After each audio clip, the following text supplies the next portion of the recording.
Ne, Jiří, to ne. To se musí dát. Začínáš? Takže ano, já prostě... Tady mám ty validní procenta. Špatně pořízený data.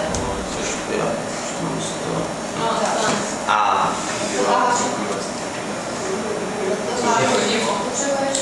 A tu váhu vytvořím, že toto dám do poměru tam s těmi procenty.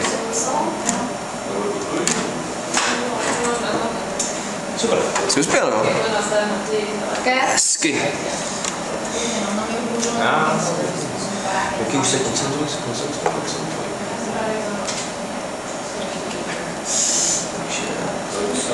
Tady využiji znovu syntaxu, vzorového syntaxu Lucky, teda Lucky Rubenovo. No. Tak. A... Jak se na ten? Ano. Jo, byla zajímavá, tak se naučit tu. Aha. No, prostě. No, ještě dělal 1 rovná se, takže to si nazvala dvojitou B. Aha. No, ale to nevadí. No, nemám se to naučit po tvém spíš. To je jedno. Jak to máš ty? To je váha, jakože 300. Budu asi malo Jo. Nahoru. Jo, a... Takže pro mě Jo. zjistíš si tady tabulky? Asi podle. No to teda vypadá jednodušeji. Ale to už si posledně ostatnou. To je tohle. My jsme to dělali po 30. Ale můžu to dělat, i tak to dělám. No to teda jo. Jinak díky za nabídku. Jako podílet hypotetické a reálné hodnoty, přesně tak. Tak nic.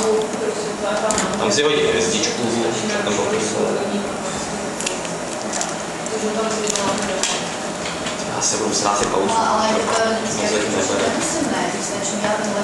Se nedivím po takové době.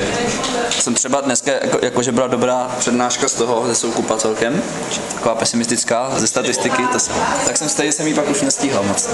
Potom já se na to usínal potom. To bylo zajímavé. Tak, super. Jedna, jo, ale to zatím mám rozdělený podle pohlaví. Ale jenom, ještě to budeš chvíli točit a neznám se.